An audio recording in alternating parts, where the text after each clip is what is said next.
by his relatives.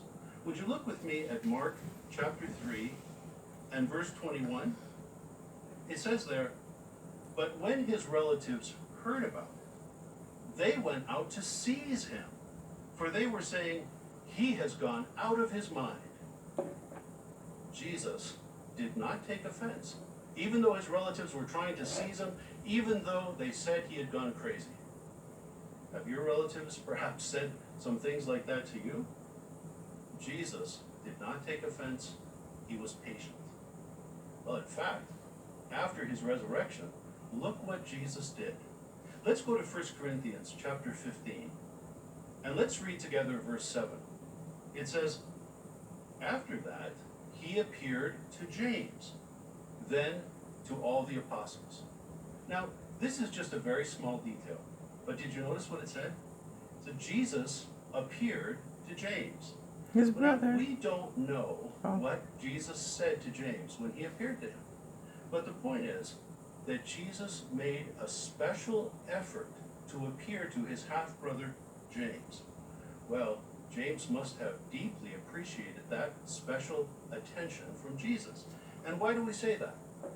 Well, James went on to become a respected elder in the congregation in Jerusalem. In fact, you may remember that in Acts chapter 15, when the apostles and older men gathered in Jerusalem to consider the matter about circumcision, it seems that James was the one who was presiding at that meeting. Well, what had happened? James had gone from being a faithless person to now being a pillar in the congregation. James and his other half-brother, Jude, both had the privilege of writing letters that were included in the Christian Greek scriptures. Well, now, in the following video, please take careful note of what helped a family member to be a person with faith. The truth came to our home through my mother. I was never seriously interested in the truth. Where we grew up, education was very important. A person needed to make money and live a lavish life. So that's the life I chose. To study, to get higher education, so that I could have what others had. Although they could see that I wasn't interested in the truth, my mother and brother did not give up on me. When I came back from school in January, my mother ordered the Examining the Scriptures daily booklet for me. Year after year, I always had the Examining the Scriptures daily booklet and the Bible. She made sure that although I wasn't attending meetings, at least I had literature. Besides that, my younger brother, the one I was close to, decided to take the truth seriously. When I came back from school, I saw my brother getting a Bible study of his own, and I was surprised to see him studying the Bible and noticed that he had prepared.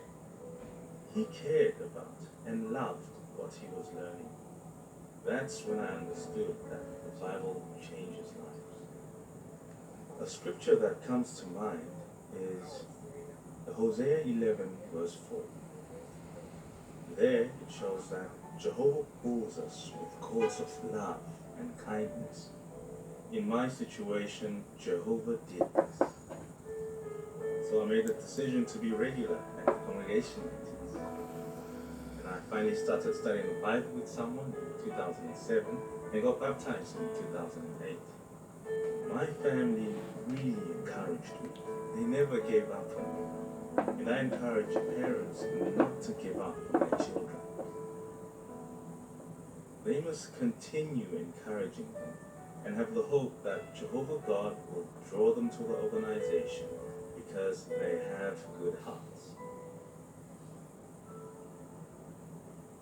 Well, brothers and sisters, we want that same experience for our relatives. What can we do to help them to grow in faith? Well, let's talk briefly about three things.